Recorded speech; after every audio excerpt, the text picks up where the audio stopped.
Hey team, welcome to Tuesday. It is March 9th. Remember, today is countdown to 4, tomorrow 3, 2, 1, and then this trimester 2 is done. So I know you're fast and furiously trying to get your work in. Today we're going to do a little review of text structures, differences between information and fact. So actually, we're going to go fact.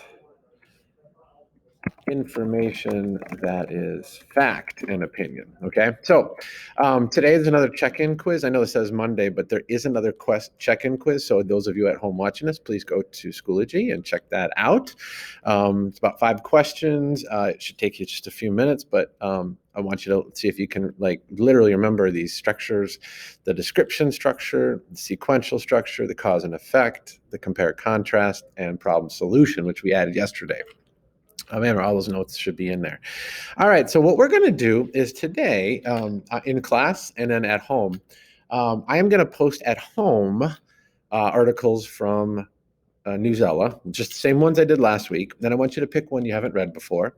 And the thing I want you to do is read one of the small books or articles that I provided, and I want you to try to determine which structures you are reading in this book/article, okay? So what I would like you to do, provide proof with a discussion post explaining which main text structure you think you're reading. Okay, so what that means is you're going to read the article or the book, and then in your discussion post today, I want you to say oh, in the article I read about technology, human technology and artificial limbs, I think it was sequential because it did blah, blah, blah. So don't forget that part right here, explaining is really important. To get your full credit, you got to explain. All right, after you've done that, so that'll take a few minutes, is that you read that, just one article, right? Read one. All right, here, and what I want to move on to is this idea of fact versus opinion. And what is a fact? And the bottom line is I think we struggle sometimes. And the bottom line is that what is a fact is something like this. Statistics show that the introduction of social media on phones is the moment when there was a rise in hospitalizations of teens over self-harm. I can show you literally these statistics. They're right here, actually. Really disturbing. So right here, social media, look at what happens here. Boom. That is what happened to suicide rates in America, right? And then here's another one. Right here, this line right here, 2009, that's the moment that phones were able to do social media. Look at that climb. So kids actually started cutting themselves. It's really pretty brutal. But that's a fact, man. That's a fact. Whether it caused it, we don't know. But it is a fact that that moment is when we saw a rise, okay? That's a fact. So then we have what are called opinions, right? So if you think about this, what is an opinion? I would say that I could take that same information and I've got social media has been so bad for teens and especially younger girls because it makes them feel bad about themselves and cause self-harm. Social media is dangerous. Notice it's saying the same thing, but I've got some different words. And the key here is we've got loaded words. That's what these are called, okay? Bad, right? Whose bad is it? Dangerous. These are loaded words. These are words that don't really give any facts. They're opinion. What is dangerous is different between you and me, so it's opinion. What is bad is sort of different between you and me and someone else. So those are opinion words. If you see something full of that, you're probably in opinion land.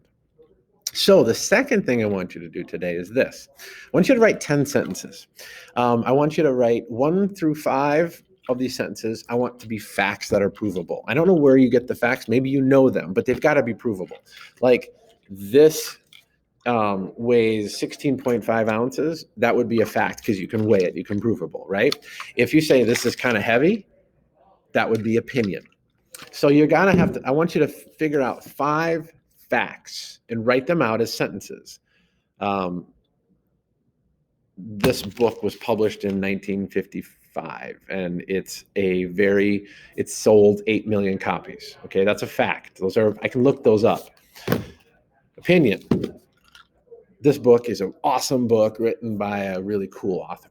Okay, so I want you to try those same facts. So 1 through 5 is find 5 facts that are provable, and then 6 through 10, I want you to change those facts and write them out as opinions based on those facts, but loaded language. And today you will take and submit that as your response, as a reply to your first post. Okay.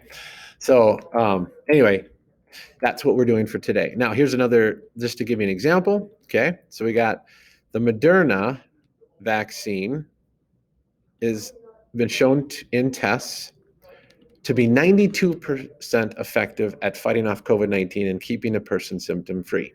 Okay, that's a fact. I can look that up. Science has proven it. Tests have shown it. And notice my language just basically lays out, this is what the evidence says. I can take that same fact and make it an opinion by saying the Moderna vaccine is really awesome at keeping the COVID-19 away.